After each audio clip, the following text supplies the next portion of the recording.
Bapak Ibu Saudara, tema kita ini adalah keluarga yang menjadi keluarga yang terus berbuat baik. Dan ayat yang diberikan ini adalah Galatia 6 ayat yang ke-9. Galatia 6 ayat yang ke-9. Mari kita baca, atau Nona Estri boleh baca. Galatia 6 ayat yang ke-9. Galatia 6 ayat 9. Janganlah kita jemu-jemu berbuat baik, karena apabila sudah datang waktunya, kita akan menuai jika kita tidak menjadi lemah. Janganlah kita jemu-jemu berbuat baik, karena apabila sudah datang waktunya, kita akan menuai jika kita tidak menjadi lemah. Nah, Bapak Ibu Saudara, ayat ini di dalam surat Galatia, dia mengatakan bahwa jangan jemu-jemu berbuat baik. Sekalipun begitu, maka ayat ini tidak secara khusus bicara soal keluarga. Ya, dia bicara secara umum untuk orang Kristen seluruhnya, bahwa seluruh orang Kristen harus jangan jemu-jemu berbuat baik, jangan bosan-bosan berbuat baik, rajin berbuat baik. Ini untuk semua orang Kristen, disampaikan tidak hanya dalam konteks keluarga. Hanya saja karena bulan Oktober ini banyak gereja itu mempunyai tradisi atau menjadikan bulan Oktober sebagai bulan keluarga, maka mungkin panitia mengkaitkan ini dengan bulan keluarga, lalu berikan tema bagi kita menjadi keluarga yang terus berbuat baik. Nah, saudara-saudara, orang Kristen itu adalah orang yang diperintahkan oleh Tuhan untuk berbuat baik.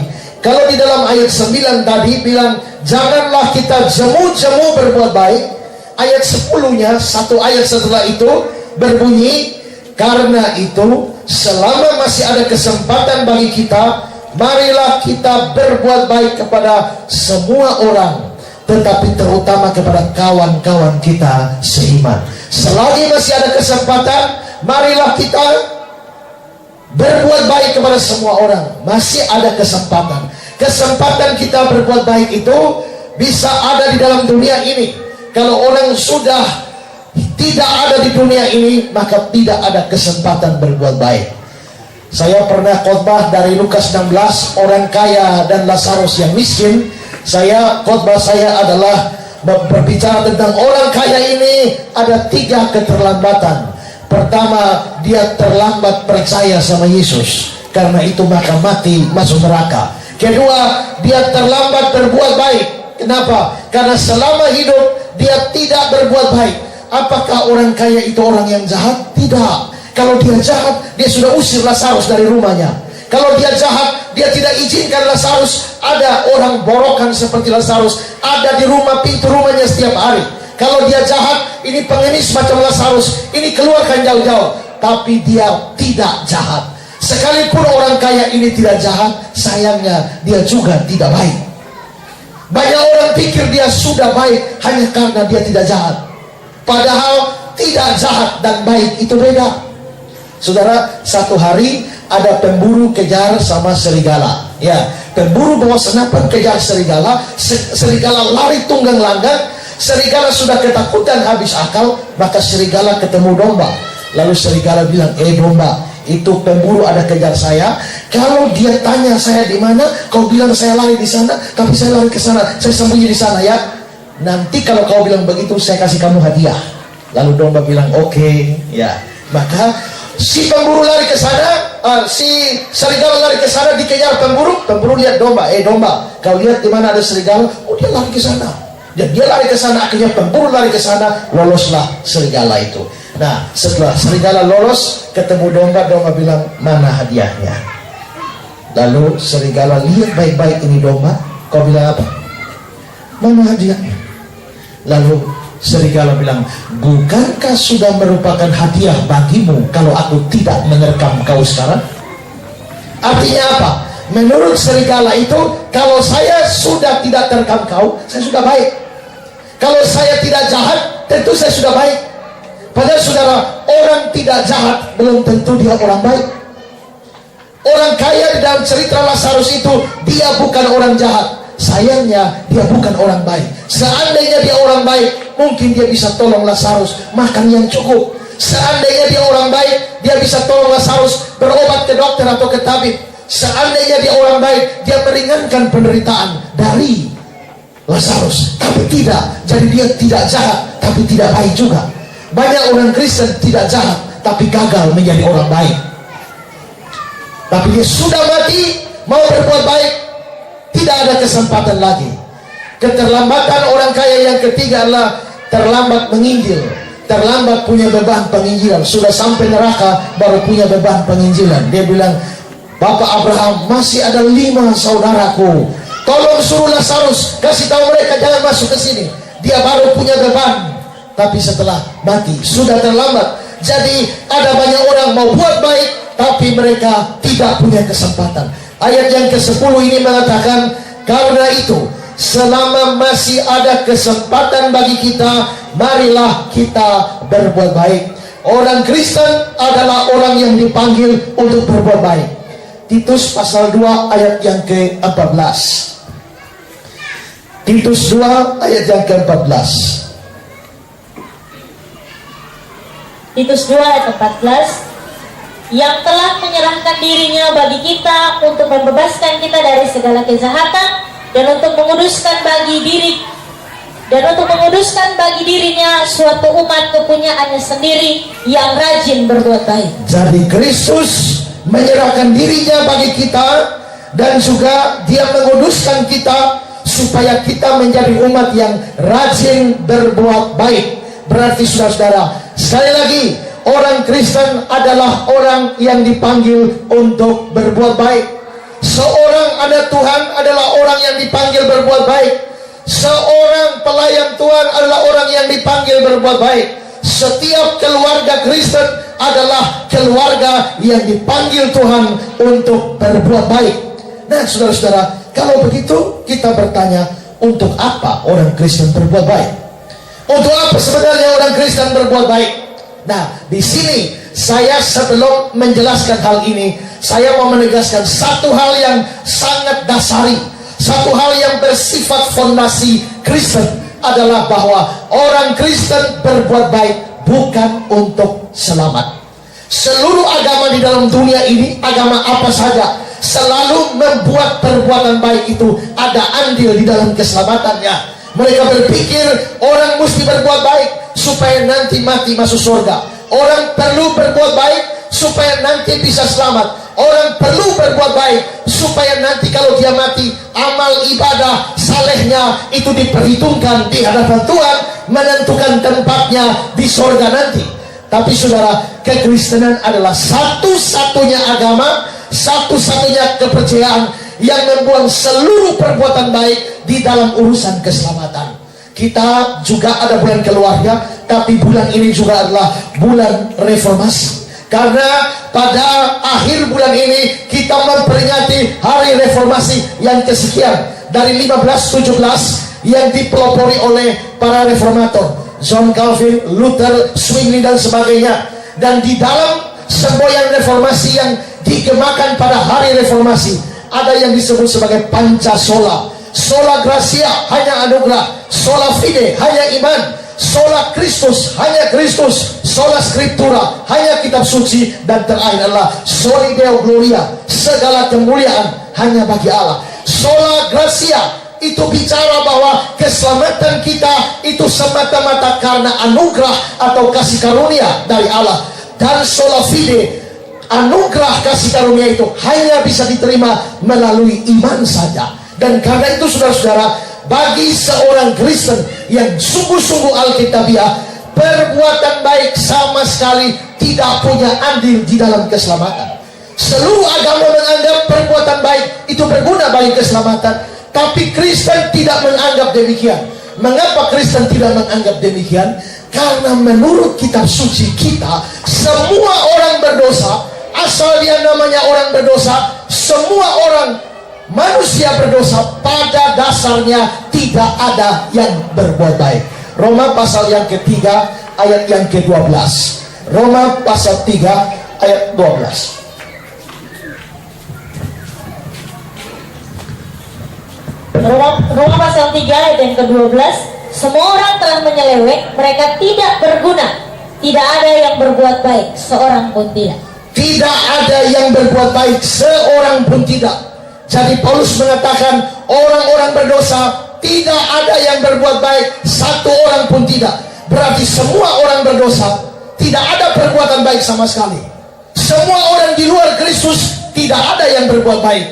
Mengapa manusia kok tidak ada berbuat baik? Memangnya orang berdosa tidak bisa buat baik sama sekali? Bagaimana kalau ada orang berdosa, lihat orang kecelakaan lalu tolong? Bagaimana kalau orang-orang berdosa melihat ada orang menderita lalu ditolong, ada panti asuhan yang perlu ditolong? Apakah itu bukan berbuat baik? Saudara, di dalam kacamata manusia itu adalah perbuatan baik, tapi dalam kacamata Tuhan itu bukan perbuatan baik. Mengapa? Karena Tuhan menilai sesuatu perbuatan itu dianggap baik, itu ada syaratnya. Apa syaratnya? Ibrani pasal 11 ayat yang ke-6. Ibrani pasal 11 ayat yang ke-6.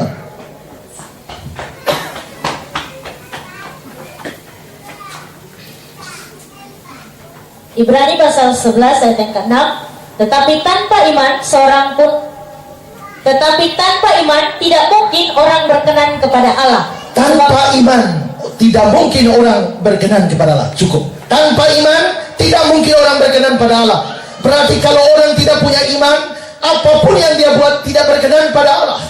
Tapi lebih daripada itu, saudara, bukan cuma tanpa iman, bukan cuma tidak berkenan pada Allah, tapi satu ayat yang lagi. Coba 1 Korintus 14. 1 Korintus 14 ayat yang ke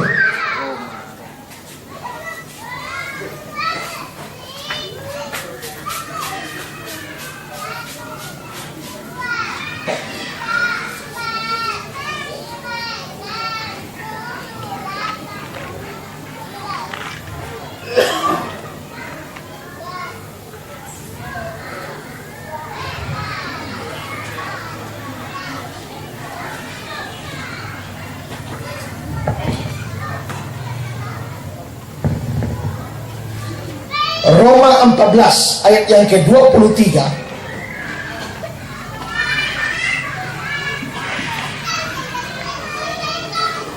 Roma 14 ayat 23. Roma 14 ayat yang ke-23.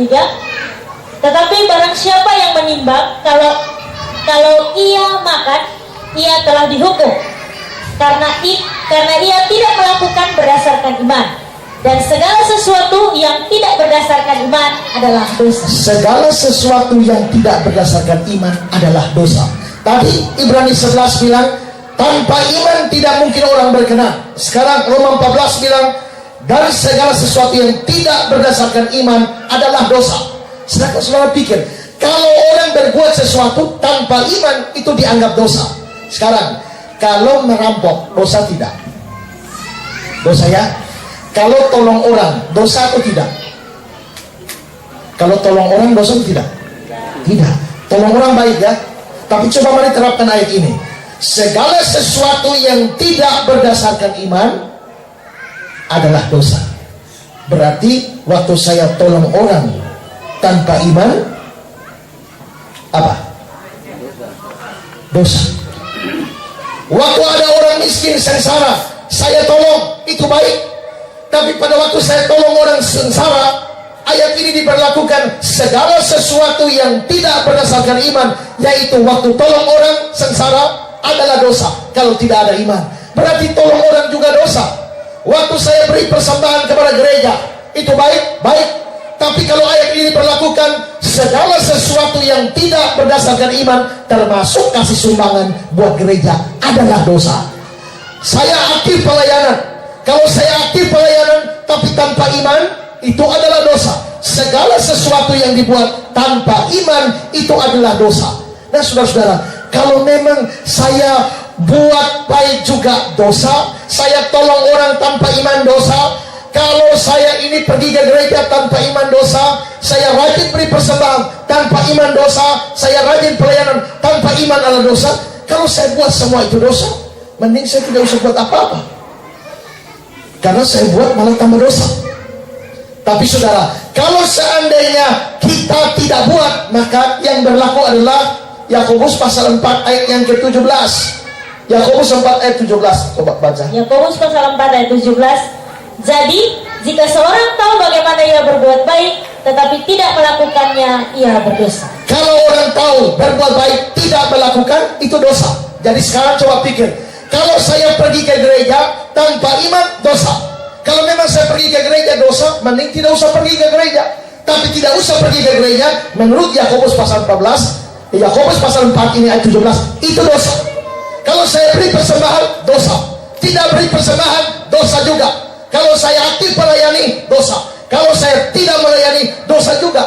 Maka sudah bayangkan bahwa bagi orang berdosa, dia buat jahat itu dosa, dia buat baik dosa juga, dia tidak buat baik dosa juga. Berarti seluruh hidup dari orang berdosa itu seluruhnya adalah dosa. Perbuatan baiknya nol, tidak ada sama sekali. Titus pasal 1 ayat 15. Dalam Titus 1 ayat yang ke-15,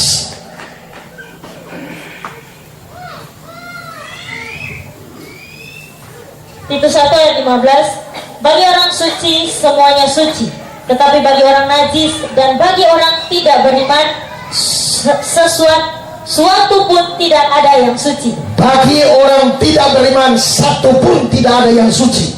Jadi saudara, di sini kita bisa lihat orang berdosa di mata Allah. Dia buat jahat dosa, dia buat baik dosa, dia tidak buat baik dosa juga. Dan karenanya satu pun tidak ada yang suci. Bagi Allah, di kacamata Allah, tidak ada orang berdosa yang berbuat baik. Seandainya orang mau berbuat baik supaya dia selamat, dia kumpulkan seluruh perbuatan baiknya supaya menjadi tiket dia masuk surga, lalu minta Tuhan Allah nilai bagaimana Allah menilai perbuatan baik. Kita melihat bagaimana Allah menilai perbuatan baiknya. Yesaya 64 ayat yang ke-6. Yesaya 64 ayat yang ke-6. Bagaimana Allah menilai perbuatan baik manusia.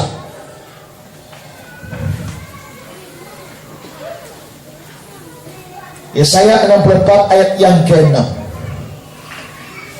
Yesaya 64 ayat yang ke-6.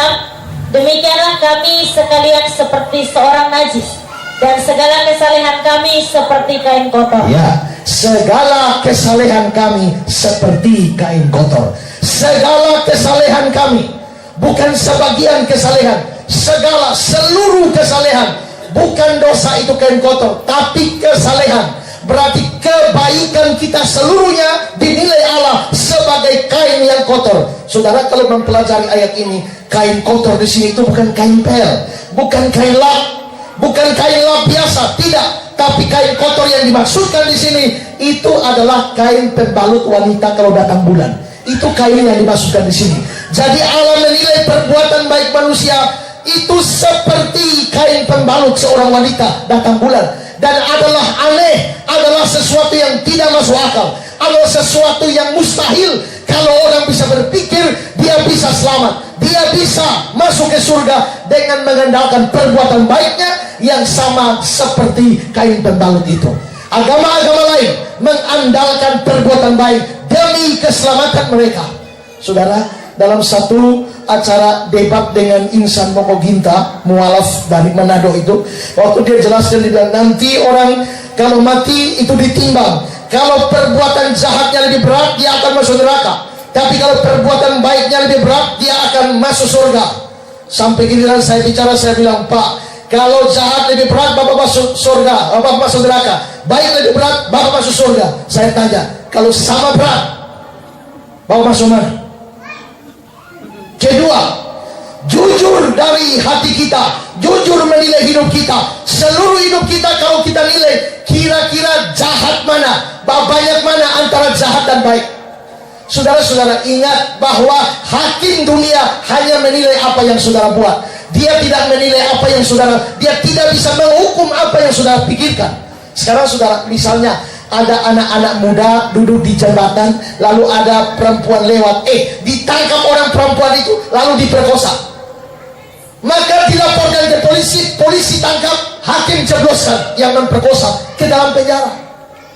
Tapi misalnya saudara, ada anak laki di deker, tiba-tiba ada perempuan lewat, tidak usah tangkap, tidak usah perkosa dia, cukup membayangkan, seandainya saya tangkap dia, seandainya saya perkosa dia, kira-kira polisi tangkap saudara atau tidak?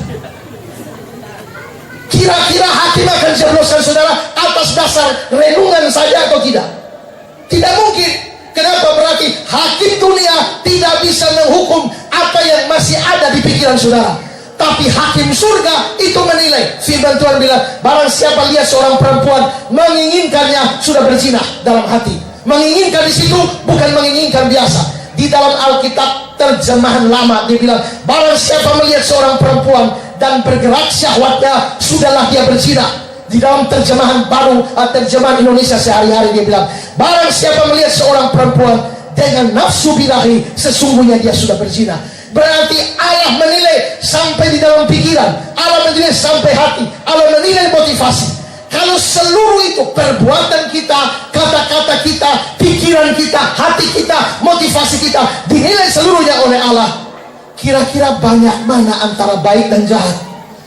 Saya tidak yakin ada orang yang perbuatan baiknya lebih banyak. Kalau begitu, dari hukum agama mereka sendiri, tidak mungkin mereka bisa mendapatkan keselamatan.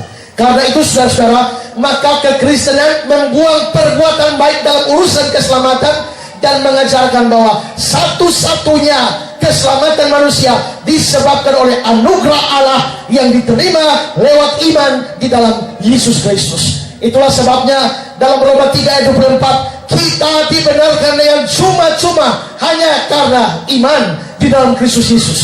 Efesus pasal 2 8-9, kamu dibenarkan, itu bukan hasil usahamu, itu bukan hasil pekerjaanmu, semua adalah pemberian dari Allah. Galatia 2 ayat 16 berkata, tidak ada seorang pun dibenarkan karena ketaatan pada hukum Taurat, hanya oleh karena iman dalam Kristus Yesus. Karena itu saudara, kekristenan yang benar membuang perbuatan baik dalam urusan keselamatan. Karena itu saudara-saudara, maka jangan pernah berpikir saya perlu rajin berbuat baik, saya perlu terus berbuat baik supaya mati masuk surga. Tidak. Kalau saudara berbuat baik supaya mati masuk surga, justru saudara akan masuk neraka. Kenapa? Galatia pasal 3 bilang, orang-orang yang mencoba hidup dari pekerjaan hukum Taurat. Pekerjaan hukum Taurat artinya hukum Taurat firman Tuhan. Mau hidup dari pekerjaan hukum Taurat artinya mau hidup dari ketaatannya kepada firman. Kalau orang berpikir dia taat firman supaya dia mati masuk surga, menurut Galatia pasal 3 ayat 10 itu, orang itu ada di bawah kutuk. Karena itu saudara-saudara, kalau kita mau taat supaya kita diselamatkan, justru tidak selamat. Karena itu saudara-saudara, selamat itu hanya karena iman di dalam Kristus Yesus, tanpa perbuatan sama sekali. Karena itu saya pernah ditanya oleh orang, Pak Pendeta, orang Kristen perlu berbuat baik atau tidak? Saya jawab, tergantung untuk apa. Kalau untuk keselamatan tidak perlu berbuat baik, iman saja cukup. Tetapi untuk yang lain-lain, orang Kristen perlu berbuat baik. Karena itu saudara, kalau tema kita berkata menjadi keluarga yang terus berbuat baik, kita terus berbuat baik, hendaklah kita menaruh di dalam pikiran kita bahwa perbuatan baik kita ini tidak berurusan dengan keselamatan. Berurusan dengan keselamatan itu hanya iman saja, tidak berkaitan dengan keselamatan kita.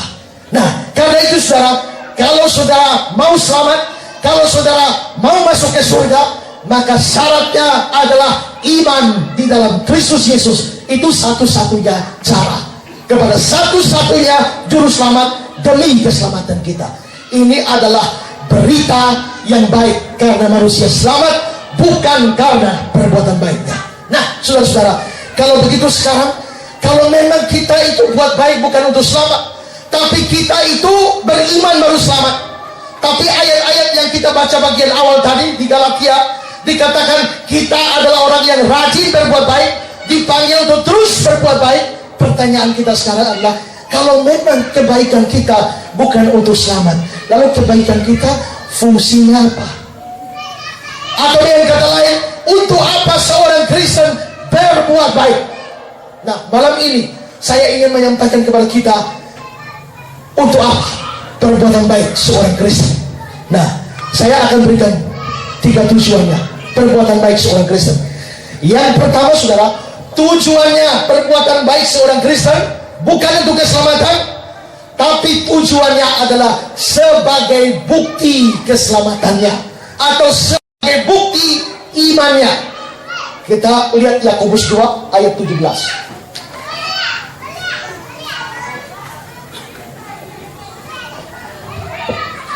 Yakobus 2 ayat 17.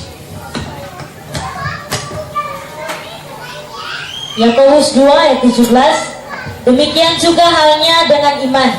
Jika iman itu tidak disertai perbuatan, maka iman itu pada hakikatnya adalah. Jika iman itu tidak disertai perbuatan, iman itu pada hakikatnya mati. Ayat 26-nya. Ayat 26 dari Yakobus 2. Ayat 26, sebab seperti tubuh tanpa roh adalah mati, demikian juga iman tanpa perbuatan adalah mati. Iman tanpa perbuatan adalah mati. Saudara, tadi saya mengatakan selamat karena iman saja, tidak pakai perbuatan. Banyak orang keberatan dengan ajaran seperti itu, dengan memakai Yakobus pasal 2, iman tanpa perbuatan adalah mati. Tapi saudara-saudara, iman dibicarakan, perbuatan dibicarakan dalam surat Yakobus bukan dalam rangka untuk keselamatan. Atau dengan kata lain, Yakobus tidak melihat perbuatan itu sebagai syarat keselamatan. Tidak. Kalau keselamatan syaratnya hanya iman tanpa perbuatan. Tetapi Yakobus melihat perbuatan di sini itu sebagai bukti bahwa orang sudah beriman. Nah, saya kasih gambaran begini. Kalau ada orang sakit itu dia minum obat. Habis dia minum obat, dia sembuh. Setelah dia sembuh, dia bisa berolahraga. Dia sakit, minum obat, sembuh, olahraga. Yang buat dia sembuh apa? Minum obat atau olahraga? Yang buat dia sembuh bukan olahraga. Yang buat dia sembuh adalah minum obat. Tapi apa bukti bahwa dia sudah sembuh? Bukti bahwa dia sudah sembuh adalah dia bisa berolahraga. Karena itu kalau dia berkoar-koar, saya sudah sembuh, saya sudah sembuh, saya sudah sembuh. Coba olahraga. Waktu dia olahraga begini mati ayam seperti ini, kita enggak, lu ini kelihatannya hanya mengaku sembuh, tapi sebenarnya tidak ada ciri-ciri, tidak ada bukti bahwa kamu sudah sembuh. Maka pengakuanmu bahwa kamu itu sudah selamat, kamu itu sudah beriman, kelihatannya omong kosong. Nah, itu yang dimaksudkan dengan Yakobus. Nah, sama dengan orang berdosa, dia beriman, lalu dia selamat, lalu dia berbuat baik. Kalau dia berdosa, beriman, selamat, berbuat baik, yang membuat dia selamat apa? Yang membuat dia selamat bukan berbuat baiknya. Yang buat dia selamat adalah imannya. Tapi apa bukti bahwa dia sudah selamat? Bukti bahwa dia selamat adalah dia bisa berbuat baik. Jadi perbuatan baik itu untuk apa? Perbuatan baik itu bukan syarat keselamatan, tapi perbuatan baik itu adalah bukti bahwa orang sudah selamat, atau bukti bahwa orang itu beriman. Iman sesuatu yang abstrak, tidak bisa dilihat. Iman itu kita tidak tahu bentuknya bagaimana, tapi iman itu diterjemahkan melalui perbuatan-perbuatan. Karena itu saudara, maka fungsi dari perbuatan baik bagi seorang Kristen, perbuatan baik itu sebagai bukti iman kita. Ini yang pertama. Karena itu kalau kita mengaku kita orang beriman, tapi seluruh hidup kita tidak ada perbuatan baik sama sekali, diragukan apakah kita sungguh-sungguh beriman atau tidak. Nah saudara, coba mari lihat Efesus pasal 2. Efesus 2 ayat 8-9. Coba baca.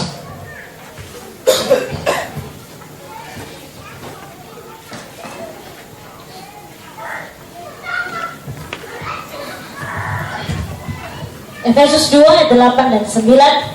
Sebab karena kasih karunia kamu diselamatkan oleh iman. Kamu diselamatkan oleh iman. Berarti sudah selamat ini. Karena kasih karunia yang diterima dalam iman. Terus? Itu bukan hasil usahamu, tetapi pemberian Allah. Itu bukan hasil usaha. Kalau kita berbuat baik supaya selamat, itu usaha kita. Ini hadiah dari Allah. Terus? Itu bukan hasil pekerjaanmu. Jangan ada orang yang memegang. Itu bukan hasil pekerjaanmu. Kalau saya berbuat baik supaya selamat, itu pekerjaan saya. Tapi ayat ini bilang, itu bukan pekerjaanmu. Jadi selamatnya sudah karena iman dalam ayat 8, ayat 9. Sekarang ayat 10.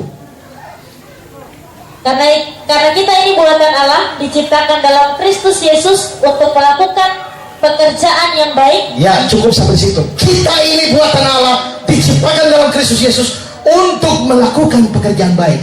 Perhatikan, selamatnya sudah di ayat 8 dan ayat 9. Ayat 10-nya baru muncul perbuatan baik. Jadi bagi kekristenan, perbuatan baik tidak pernah muncul mendahului iman. Tidak. Perbuatan baik itu di belakang iman, baru muncul belakangan dari iman dan keselamatan. Karena itu bukan orang berbuat baik supaya selamat, tapi setelah selamat dia berbuat baik. Sebagai apa? Sebagai bukti imannya, sebagai bukti keselamatannya.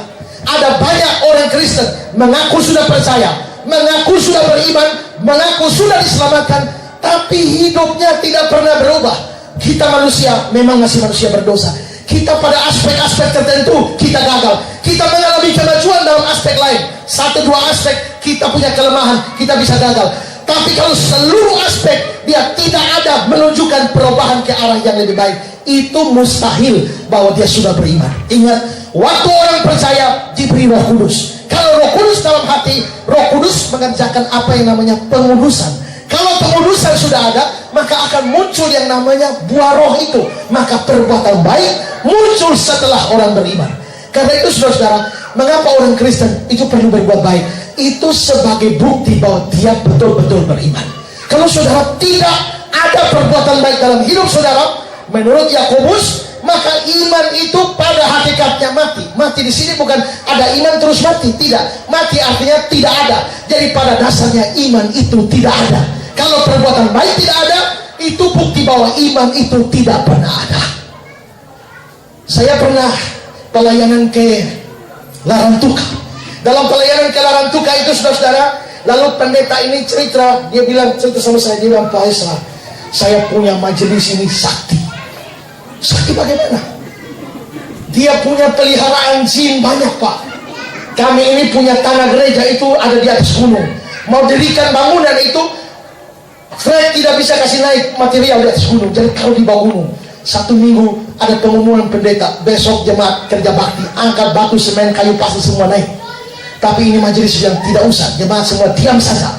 Malamnya dia kerahkan seluruh jinnya, angkat batu, kayu, pasir, semen, naik semua. Besok pagi selesai semua.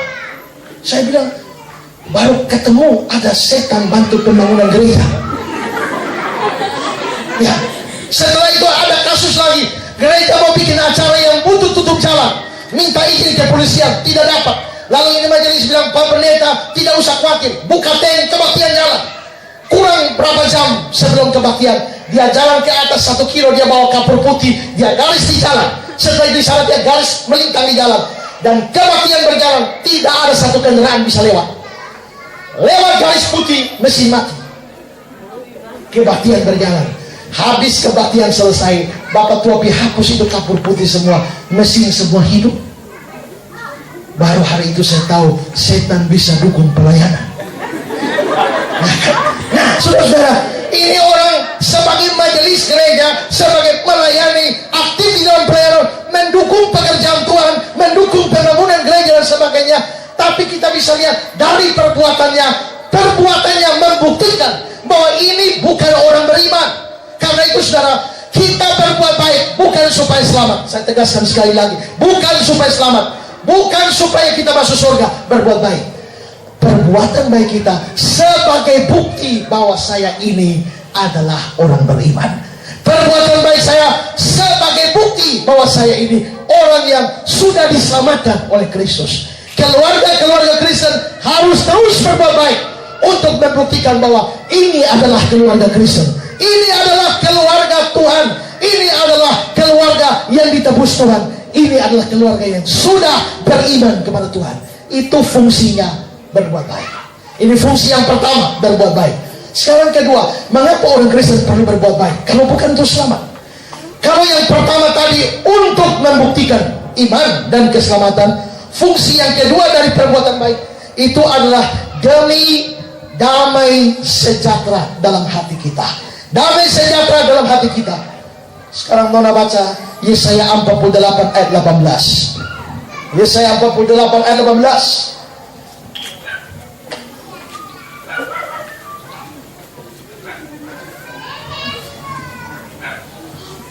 Yesaya 48 ayat 18. Sekiranya engkau memperhatikan perintah-perintahku, maka damai sejahteramu akan seperti sungai yang tidak pernah kering, dan kebahagiaanmu akan terus berlimpah seperti gelombang-gelombang laut yang tidak pernah berhenti. Sekiranya engkau memperhatikan perintah-perintahku, perintah-perintah Tuhan, kalau kita lakukan, namanya muncul perbuatan baik. Nah, kalau perintah-perintah ini kita lakukan, maka damai sejahteramu akan seperti sungai yang tak pernah kering, kebahagiaanmu akan terus berlimpah. Berarti saudara, kita berbuat baik, pertama bukti iman, tapi kedua adalah supaya ada damai sejahtera dalam hati kita. Saudara, pada waktu semua orang berdosa, pada dasarnya tidak ada damai. Semua orang berdosa, tidak ada damai. Damai, orang berpikir dengan dia punya kedudukan dia damai, punya duit dia damai, punya harta kekayaan dia damai, punya segala sesuatu dia damai. Tapi kalau memang benar demikian saudara, yang terjadi tidak akan ada orang kaya raya bunuh diri. Tapi ternyata ada banyak orang kaya bunuh diri. Kenapa? Karena tidak ada damai di dalam hati mereka. Kekayaan tidak bisa beri damai, kedudukan tidak bisa beri damai dalam hati, popularitas tidak bisa berikan damai di dalam hati.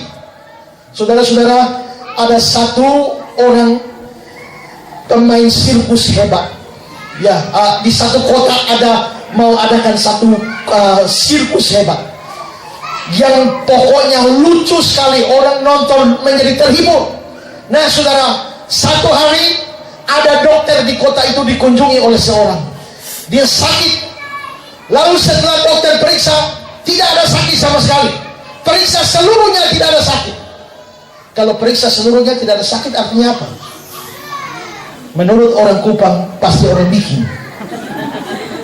Tapi saudara, dokter ini mengatakan, sarankan coba periksa ke psikiater. Setelah periksa ke psikiater bilang, memang tidak ada penyakit apa-apa, ini bapak hanya stres saja. Maka bapak cukup butuh rileks. Bapak santai sedikit, maka penyakit bapak akan hilang. Lalu rileks bagaimana? Lalu psikiater bilang, besok itu 2-3 hari ke depan itu ada pagelaran sirkus besar di kota kita.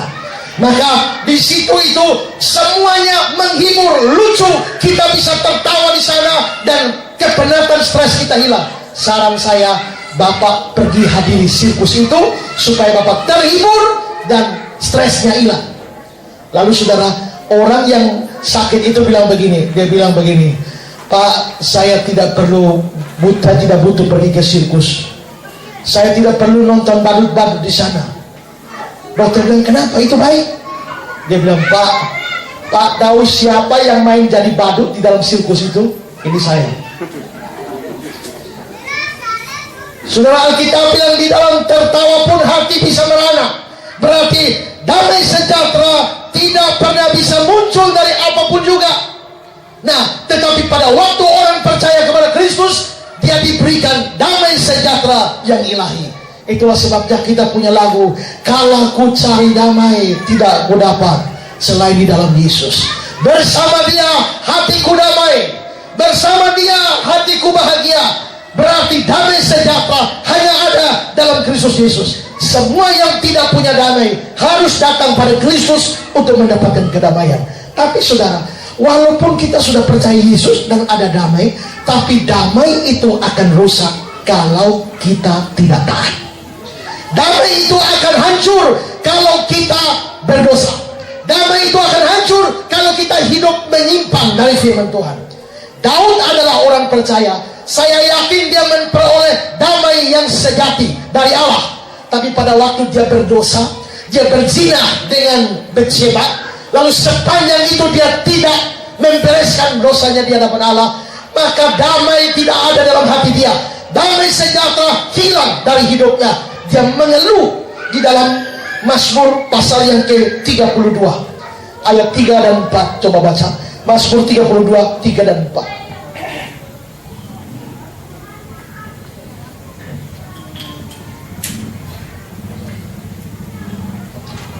Mazmur pasal 32 ayat 3 dan 4. Selama aku berdiam diri, tulang-tulangku menjadi lesu karena aku mengeluh sepanjang hari. Sebab siang malam tanganmu menekan aku dengan berat. Sumsumku menjadi kering seperti oleh teriknya musim panas. Ya, selama aku berdiam diri, maksudnya apa? Selama aku belum membereskan dosa ini, selama aku belum mengaku dosa ini, selama Tuhan belum mengampuni dosa ini, maka tulang-tulangku menjadi lesu karena aku mengeluh sepanjang hari.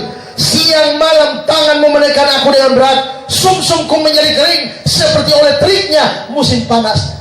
Saudara-saudara, Daud ini orang beriman. Daud pasti punya damai sejahtera ilahi. Tapi begitu dia berdosa dan dosanya tidak diselesaikan, damai itu hilang. Dan memang Tuhan atur demikian. Tidak ada damai dalam hati orang berdosa. Supaya apa? Itu bentuk hajaran kepada orang berdosa, supaya bertobat, supaya kembali kepada Allah. Damai sejahtera dicabut dari orang berdosa. Karena itu saudara-saudara, pada waktu kita berdosa, pada waktu kita hidup tidak taat, pada waktu kita menyimpang dari perintah-perintah Tuhan, maka damai sejahtera tidak pernah ada dalam hidup kita.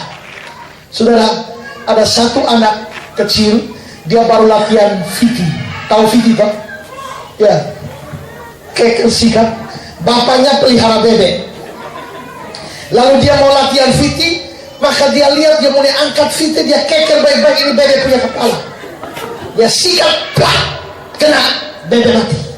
Karena bebek mati, dia mulai ketakutan sama bapaknya. Karena dia takut sama bapaknya, dia ambil bebek mati ini, dia buang ke kali. Dia buang ke kali dan dia berpikir seolah-olah tidak ada apa-apa. Nah, besok dia pergi ke sekolah. Dia sama kakaknya setiap hari pergi ke sekolah, dapat jajan, uang jajan dari mama 1.000. Lalu saudara, terima uang jajannya 1.000, pas sampai sekolah mau jajan, begitu mau jajan kakaknya muncul, kasih store 1.000 mu. Ini adek heran, kenapa mesti store sama kakak? Kakak kan punya uang jajan sama mama, dari mama. Adek juga punya. Dia store 1.000. Kenapa? Ingat bebek. Waktu kemarin adek Viti bapak punya bebek, kakak lihat. Kalau mau aman, store. Akhirnya terpaksa dia store uang 1.000 uang jajan. Besok lagi, begitu mau jajan, kakaknya muncul, store 1.000, store. Tapi dia bilang, kakak ini terakhir, besok ada tidak kasih lagi. Tapi besok store. Dia bilang, tidak. Ingat bebek store. Ulang-ulang terus seperti itu, saudara.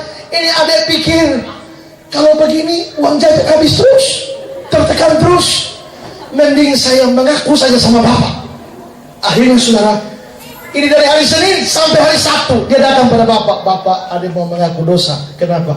Hari Minggu yang lalu adek Viti bapak punya bebek dan adek buang di kali. Lalu bapaknya bilang apa? Iya, bapak sudah tahu. Waktu lu Viti bapak punya bebek, bapak lihat. Tapi bapak hanya tunggu saja selama ini. Kapan kamu datang mengaku di hadapan bapak? Hari Senin tidak, Selasa tidak, Rabu tidak, Sabtu Minggu baru kamu datang mengaku. Bapak sudah maafkan kamu. Hari Senin berikutnya kakaknya tagih 1.000. Tidak. Bebek apa? Tidak. Nah, berarti apa saudara? Sepanjang 1 minggu dia belum mengaku pada bapaknya, maka dia tertekan, damai hilang. Tapi begitu dia bereskan dengan bapaknya, damainya kembali. Dia tidak terikat lagi. Nah, saudara-saudara, berarti dosa itu merusak damai sejahtera kita. Tapi kalau kita hidup takut akan Tuhan dan terus berbuat baik, rajin berbuat baik, maka damai itu pasti ada. Kalau kita memang percaya Yesus. Kalau saudara memang belum percaya Yesus, saudara buat jahat, buat baik juga tetap tidak ada damai.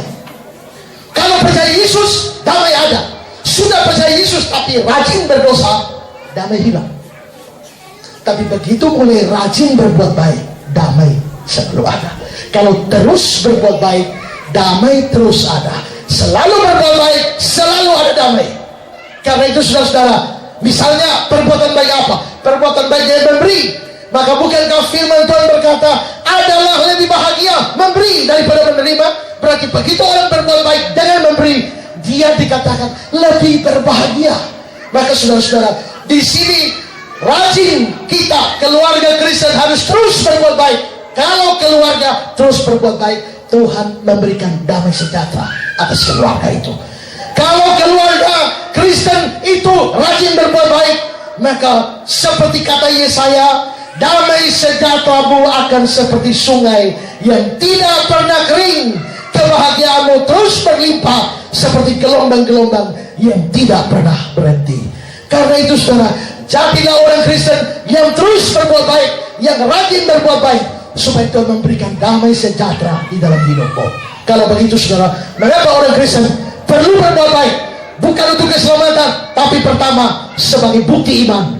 Yang kedua adalah supaya ada damai sejahtera dalam hidup kita. Ini yang kedua. Yang ketiga, mengapa orang Kristen perlu berbuat baik? Untuk kemuliaan Tuhan. Matius pasal 5 ayat 16. Matius 5 ayat 16.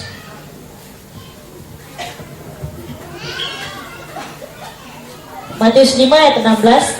Demikianlah hendaklah terangmu bercahaya di depan orang, supaya mereka melihat perbuatanmu yang baik dan memuliakan Bapamu yang di surga. Kamulah terang dunia. Itu temanya. Kamu terang dunia.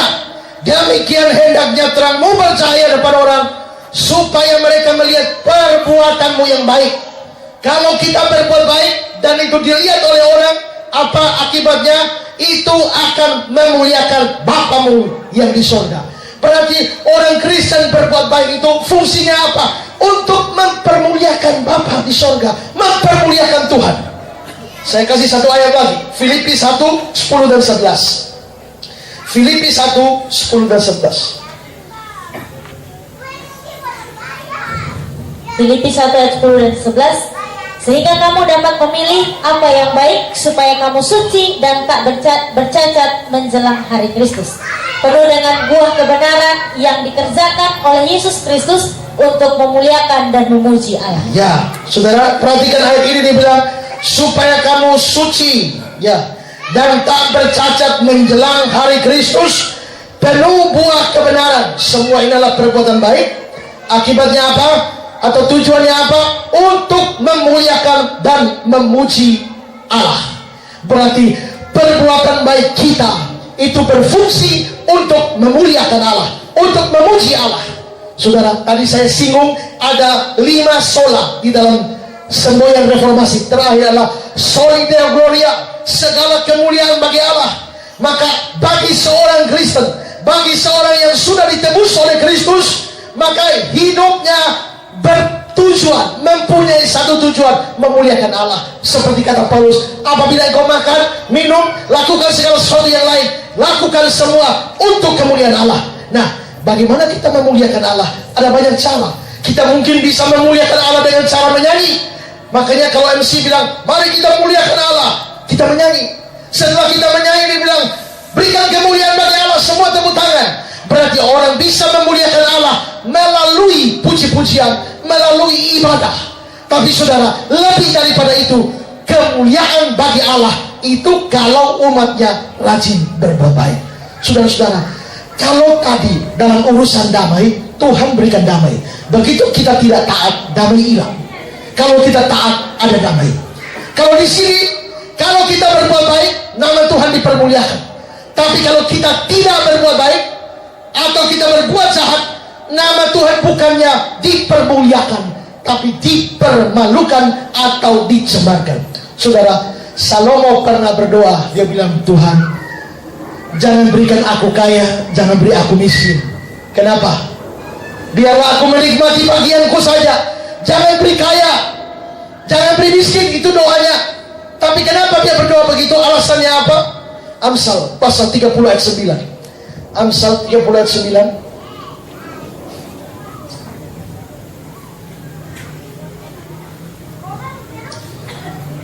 Baca dari ayat 8. Amsal 38 9. Amsal 30 ayat 8 dan 9. Jauhkanlah daripadaku kecurangan dan kebodohan. Jangan berikan kepadaku kemiskinan atau kekayaan. Berikanlah aku menikmati makanan yang menjadi bagianku, supaya kalau aku kenyang, aku tidak menyangkalmu, dan aku berkata, siapa Tuhan itu? Atau kalau aku miskin, aku mencuri dan mencemarkan nama Allah. Perhatikan kalimat terakhir. Kalau aku miskin, aku mencuri dan mencemarkan nama Allahku. Berarti kalau aku mencuri, aku mencemarkan nama Allah. Berarti saudara, mencuri di sini jelas Allah ketidaktaatan. Ini bukan berbuat baik, ini dosa. Berarti dosa kita itu mencemarkan nama Allah. Dosa kita mempermalukan nama Allah. Dosa kita membuat nama Allah tidak dimuliakan. Saudara-saudara, ada banyak anak Tuhan yang hidup di dalam dosa, membuat pada akhirnya nama Tuhan bukan dipermuliakan dalam hidup mereka, tapi sebaliknya dipermalukan. Saya baca internet beberapa hari yang lalu, seorang pendeta di Surabaya ditangkap. Kenapa? Karena memperkosa jemaatnya sendiri. Bukankah itu mempermalukan nama Tuhan? Pendeta paling top yang dianggap dari gereja Yoide Full Gospel Church di Korea, Paul Yong Gi Cho, sekarang ada di mana? Ada di penjara. Kenapa dia ada di penjara? Karena korupsi makan uang jemaat banyak sekali. Sekarang ada di penjara. Itu bukan permuliakan Tuhan, itu permalukan nama Tuhan, mencemarkan nama Tuhan.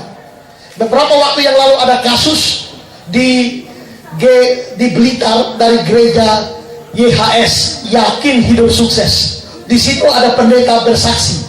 Pendeta bersaksi bahwa dia sudah bertobat percaya Yesus. Saya ini orang Islam, rajin sembahyang, dan saya ini turunan langsung dari pesantren Kiai Tebu Ireng. Lalu saudara, ternyata cilakanya kesaksian itu disyuting, dimuat di YouTube. Begitu dimuat di YouTube, dari pihak pesantren Tebu Ireng merasa tidak kenal ini pendeta, dari mana turunan mana dia.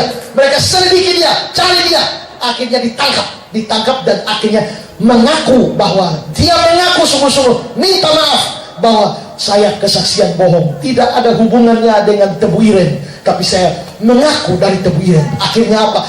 Gereja YHS, Yakin Hidup Sukses, membuat pernyataan resmi minta maaf, muat di koran, minta maaf karena pendetanya bersaksi omong kosong, turunan dari Tebu Ireng. Kenapa? Wah, ini soalnya kalau ada orang bertobat, saya bukan orang Islam sembarang Islam, ini Islam garis keras, tapi saya bertobat sekarang percaya Yesus supaya populer. Akibatnya apa? Nama Tuhan bukan dimuliakan dari kesaksian itu, tapi sebaliknya dicemarkan melalui kesaksian itu. Maka di sini saudara, orang Kristen kalau tidak hidup secara baik, maka bukan permuliakan Tuhan, tapi permalukan Tuhan. Saudara, satu hari ada pendeta pergi KKR satu tempat, dia khotbah 3 hari. Setelah itu dia pulang naik bis. Waktu dia naik bis, saudara, ini tiket karcis bis ini 10.000. Lalu waktu kondektur datang ambil tiket, dia kasih uang, harga tiket itu 8.000, dia kasih uang 10.000. Kalau tiket itu 8.000, dia kasih uang 10.000, mestinya kondektur kasih kembali 2.000. Tapi ternyata kondektur kasih kembali 3.000, ada kelebihan 1.000. Waktu dia lihat ada kelebihan 1.000, dia tahu ini lebih. Lalu sebagai pendeta, dia bilang ini mesti kembalikan.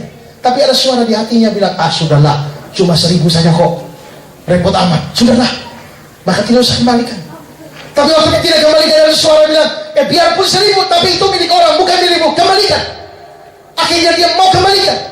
Tapi pada waktu dia mau kembalikan, ada satu suara lagi bilang, masakan perusahaan bisnya jadi bangkrut hanya gara-gara 1.000. Tidak usahlah, akhirnya dia tidak mau kembalikan. Tapi lama-lama dia pikir tidak tenang lagi, dia bilang, biarpun 1.000 tidak bangkrut, tapi itu namanya tidak jujur. Akhirnya dia putuskan kembalikan. Dia panggil kondekturnya, sini, tiket bis berapa? 8.000. Tadi saya kasih uang berapa? 10.000. Kembalinya mesti 2.000. Kamu kembalikan 3.000. Ada kelebihan 1.000. Nih saya kembalikan. Lalu kondekturnya ketawa. Kenapa ketawa? Saya tahu Pak, ada kelebihan 1.000. Loh, kenapa? Karena waktu Bapak khotbah KKR 3 hari, saya ikut. Bapak khotbah semangat luar biasa. Saya kepengen tahu saja, dalam urusan 1.000, Bapak jujur atau tidak. Wah, saudara bayangkan seandainya dia tidak kembalikan 1.000 itu. Kalau dia tidak kembalikan 1.000 itu, khotbahnya 3 hari, ternyata bukan akan mempermuliakan Tuhan, tapi mencemarkan nama Tuhan, karena gagal dalam urusan 1.000 rupiah. Saudara, perhatikan sungguh-sungguh, Kalau kita tidak berbuat baik, sebaliknya kita berbuat jahat, melanggar firman Tuhan, kita permalukan Tuhan. Tapi kalau kita orang Kristen rajin berbuat baik, firman Tuhan bilang apa? Kalau orang melihat perbuatanmu yang baik, orang akan mempermuliakan Bapamu di surga. Karena itu saudara, orang Kristen hidup sungguh-sungguh. Kita daerah mayoritas Kristen, kita harus sungguh-sungguh jadi terang dunia. Ketika pendeta Stephen Tong pergi pelayanan ke Bengkulu pada waktu dia masih muda, dia pergi pelayanan di Bengkulu, lalu naik bis, koper-koper orang penumpang ini taruh di atas bis. Lalu setelah itu saudara, dia karena orang turun sampai berapa meter orang, berhenti, turunkan koper. Berapa di situ lagi, berhenti, turunkan koper. Lalu Stephen Tong takut, lama-lama orang bisa bawa lari kopernya. Lalu dia bilang, kondektur, hati-hati, koper saya jangan sampai hilang. Kondektur bilang apa? Pak, tidak usah khawatir Pak, ini kampung Islam, pasti aman.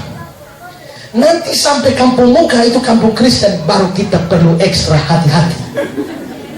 Kenapa? Ini kampung Islam, pasti aman. Nanti sampai muka kampung Kristen, baru hati-hati. Kenapa? Rupanya di kampung muka kampung Kristen banyak pencurinya. Maka di situ kehidupan orang Kristen tidak permuliakan Tuhan, mencemarkan nama Tuhan. Yusuf Roni dalam kesaksian dia bilang, saya masuk Kristen bukan karena lihat hidup orang Kristen. Kalau saya lihat hidup orang Kristen, saya tidak akan mau jadi Kristen. Berarti kita harus akui banyak keluarga Kristen, banyak orang Kristen tidak permuliakan Tuhan melalui perbuatannya. Tapi kalau keluarga terus berbuat baik, keluarga Kristen akan hidup permuliakan Tuhan. Karena itu saudara, hidup sungguh-sungguh, taat Tuhan, rajin berbuat baik.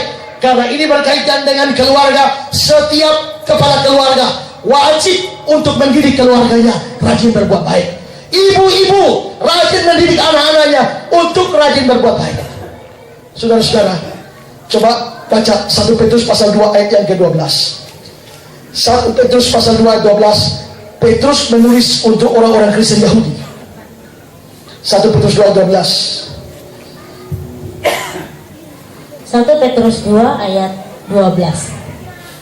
Milikilah cara hidup yang baik di tengah-tengah bangsa-bangsa bukan Yahudi, supaya apabila mereka memfitnah kamu sebagai orang durjana, mereka dapat melihatnya dari perbuatan-perbuatanmu yang baik dan memuliakan Allah pada hari Ia melawat mereka. Ya, milikilah cara hidup yang baik supaya mereka dapat melihatnya dari perbuatan-perbuatanmu yang baik dan memuliakan Allah pada hari Dia melawat mereka. Kalau kita memiliki hidup yang baik, orang lihat akan permuliakan Allah. Bagaimana sampai orang lihat perbuatan kita membawa kemuliaan bagi Allah? Maka ada seorang penafsir dari Benson Commentary, dia bilang begini, mengapa perbuatan orang Kristen kok mempermuliakan Allah? Begini, waktu orang melihat hidup orang Kristen, kok hidupnya aneh, hidupnya beda sekali. Kalau hidupnya beda dan baik, maka orang berpikir dia menganut agama apa? Agama Kristen. Berarti Allah yang memberikan agama ini kepada dia tentu adalah Allah yang baik. Karena itulah maka Allah dimuliakan. Berarti hidup kita menggambarkan Allah kita seperti apa. Tapi kalau kita hidup buruk, itu permalukan Tuhan.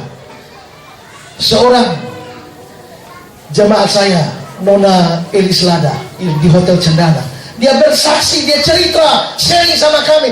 Banyak pegawai, banyak orang-orang Kristen di sini yang nginap 2 hari, pergi minta nota 3 hari. Yang fotokopi 10.000, minta nota 20.000. Ketika ditegur, marah. Kenapa bisa begitu? Kalau orang Kristen hidup seperti ini, mereka tidak akan permuliakan Tuhan.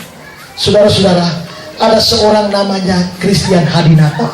Christian Hadinata ini orang atlet badminton hebat Indonesia, sekarang masih hidup. Dia pernah masuk sampai bertarung di Piala Dunia untuk badminton. Lalu dia masuk final. Waktu dia masuk final, saudara, lalu terjadi pertarungan hebat.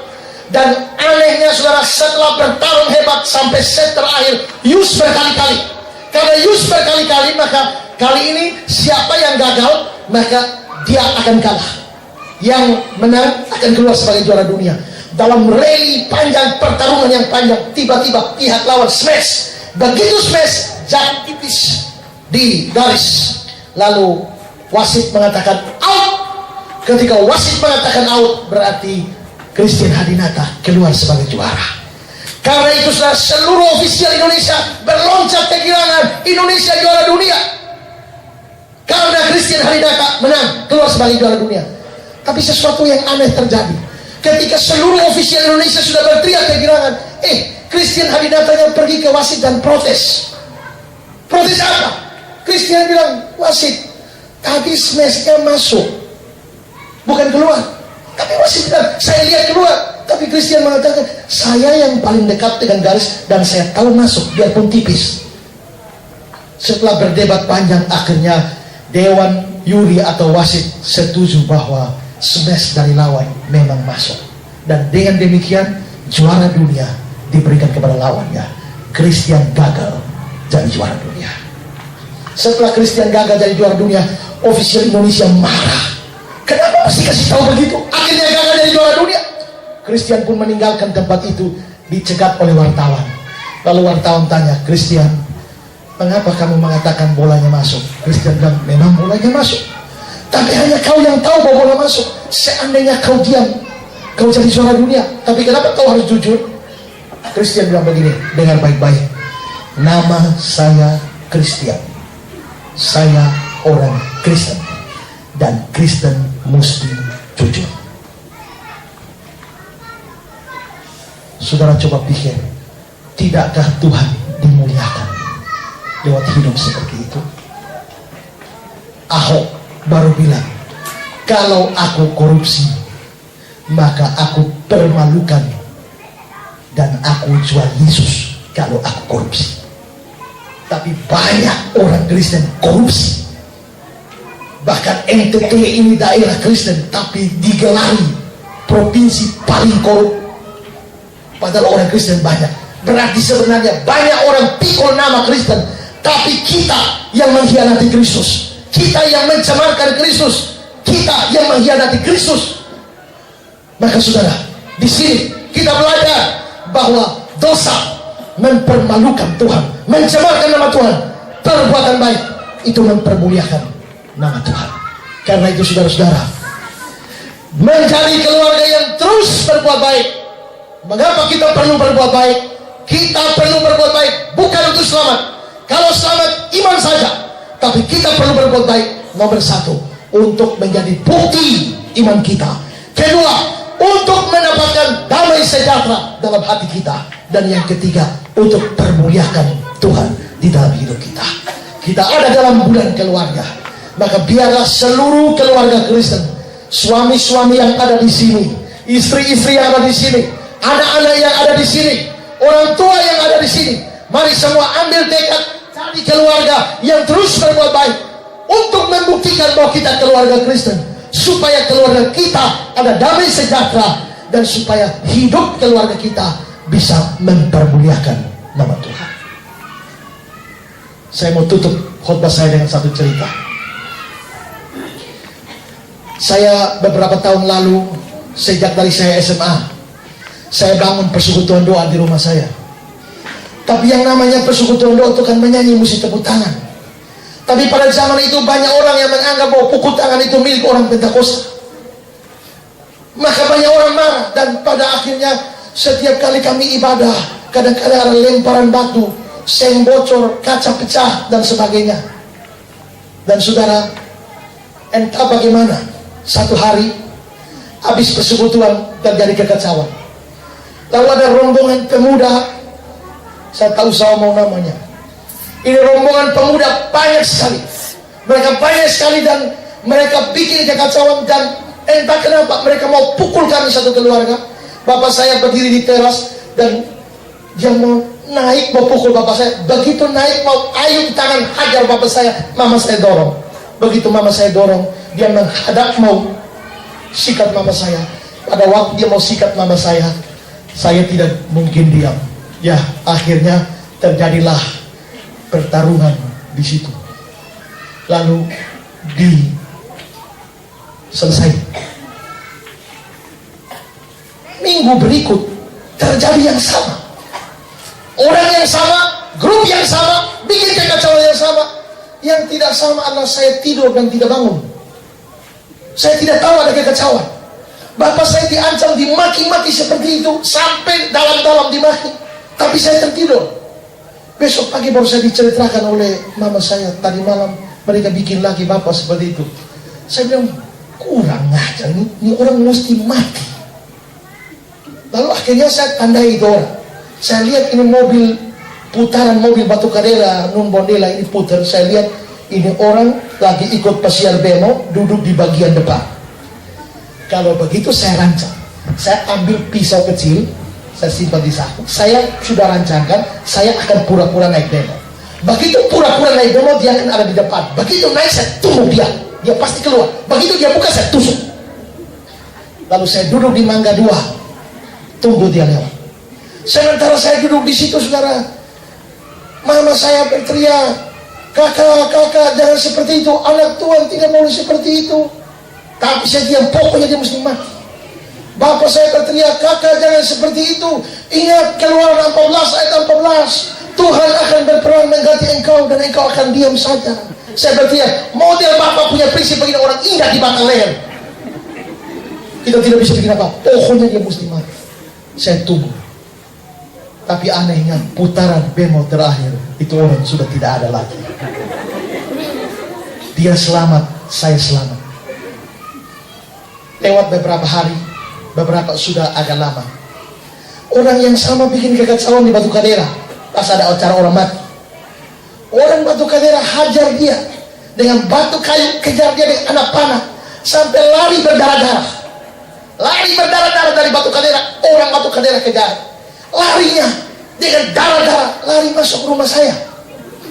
Begitu masuk rumah saya bilang, puji Tuhan, Tuhan telah menyerahkan nyawanya kepada kita. Lalu saya panggil adik-adik, mari sudah, dia di kamar buka, mari ayo. Maka semua datang, kita hajar dia.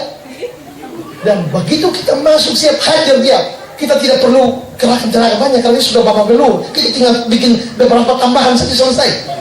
Ya, dan sudah waktu masuk mau hajar dia, sesuatu yang saya lihat hari ini saya tidak bisa lupa. Dia terbaring di lantai dengan berdarah-darah. Mama saya berlutut di lantai, ambil kain, pakai air panas kompres, bersihkan seluruh darah-darah sini. Dan saya lihat, aneh sekali. Kenapa masih ada orang model seperti ini? Mestinya orang begini bunuh saja.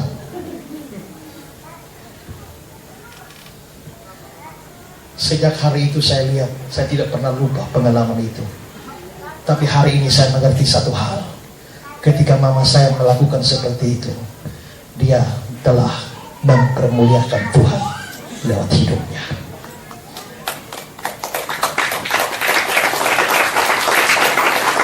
Pada mama sekalian, ini bulan keluarga. Marilah jadi keluarga Kristen yang rajin berbuat baik, supaya nama Tuhan dipermuliakan lewat keluarga kita. Beriman sungguh-sungguh pada Kristus demi keselamatanmu. Jangan tambah perbuatan baik, tapi setelah selamat rajin berbuat baik, supaya imanmu dibuktikan, hatimu ada damai, dan hidupmu bermuliakan Tuhan. Tuhan memberkati saudara sekalian.